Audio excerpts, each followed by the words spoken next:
What's going on, guys? All day DFS checking back in with y'all. Hope y'all guys cashed in. I hope y'all guys got that bag. Let me know down below how your night went. This is the After Dark edition, late night edition, early look into the next day edition. Hopefully y'all guys did not have Tobias Harris on any of your lines. I seen that he totally destroyed a lot of people's lines, and he did some of mine. I mean, I would have won some big money if he would have came through.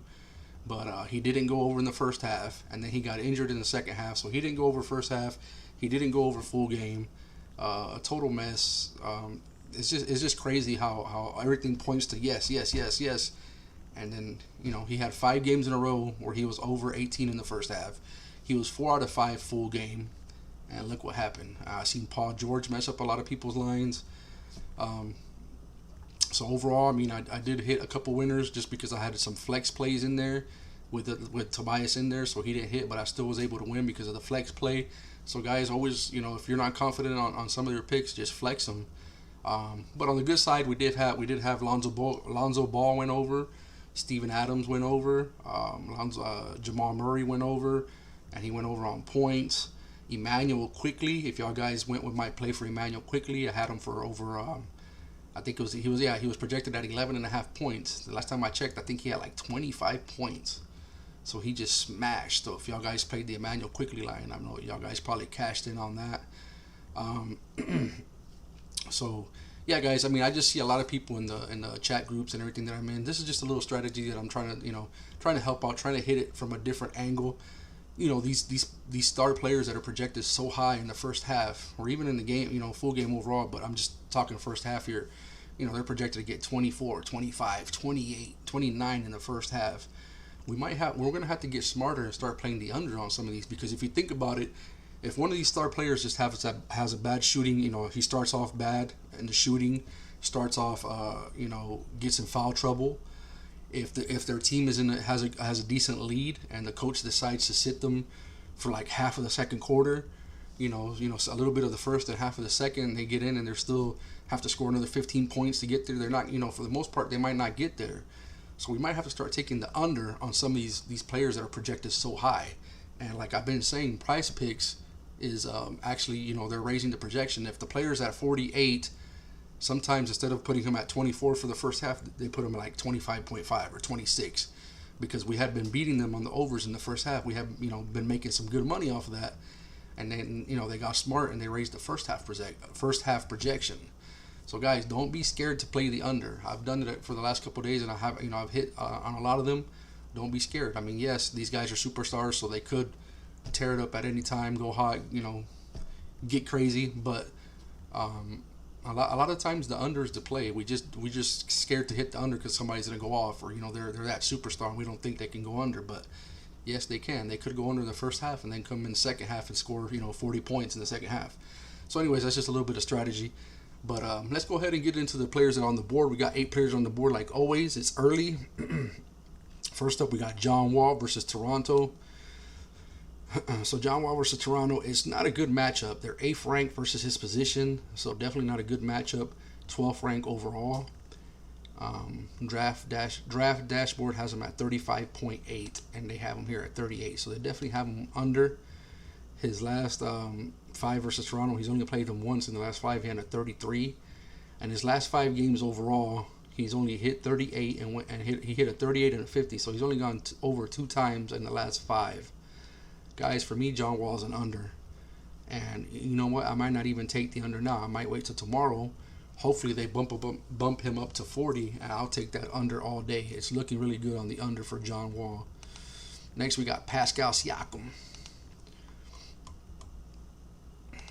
I don't remember what they have him. I think he's under small forward. Nope, he's under power forward.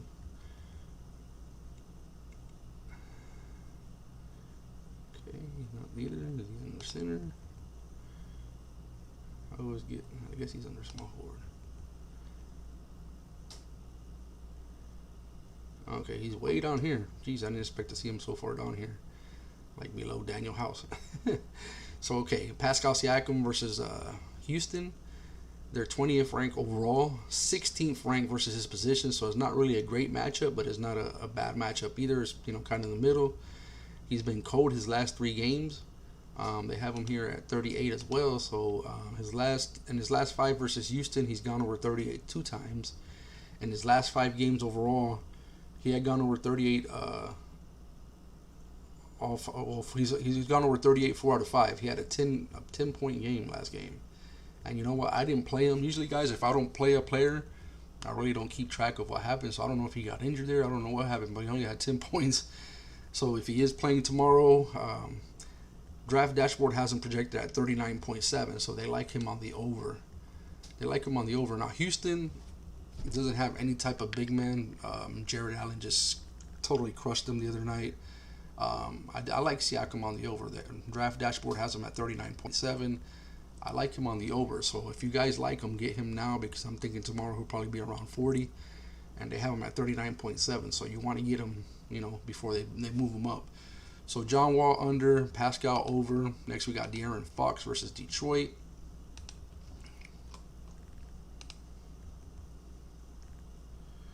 Okay, so yeah, they're 23rd ranked overall, so it's a good matchup versus the overall defense, but not versus his position. They're number 6 versus the point guard, so that does not look good. In his last 5 versus Detroit, he has not gone over 42. In his last 5 games, he has not gone over 42. Draft Dashboard has him at 40.1. So guys, he's at 42 right now. Based on his last 5 games and his last 5 games versus Detroit, he has not hit that number.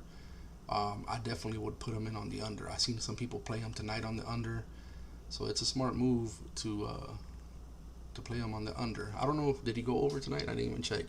Guys, like I said, if I don't play them, I don't know.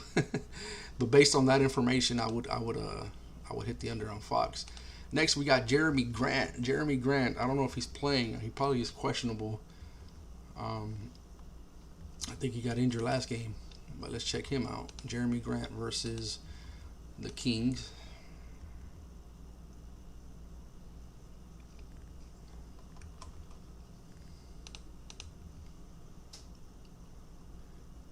Okay, so definitely a great matchup versus the Kings. 30th overall, 29th versus his position. His last 5 games, he didn't play the last game. The last 5 games, he has not hit 38. His last 5 versus Sacramento, he hasn't hit 38. He's projected for 38. So if he plays, the matchup is a good matchup for him. This might be the one that he goes over, guys. To me, it's probably a fade.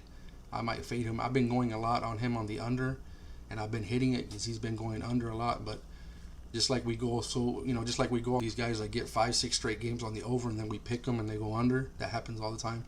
It's funny, like again, like Tobias. If I could see Tobias right now, I would want to strangle him. I mean, he goes 5 straight games on the over, killing it, and then the night everybody wants to pick him, he just totally takes a dump on us and just doesn't ball out. So again, that might be this type of situation on the opposite. I would probably fade him because it's a good matchup. But I mean, again, he could score 24 points and just doesn't do much of anything else and still not hit the 38. So I would either fade him or play him under. But again, since it's a good matchup, he could go over. So I don't think I'm touching that one right now. If they bring him down, I would go over. If they bring him up, if they bump him up, then I would go under. Next, we got Rudy Gobert versus Miami. He's been kind of disappointing lately. I've picked him on the over a couple of times and he didn't get there. So definitely not a good matchup. They're ranked 8th overall, 7th overall versus his position.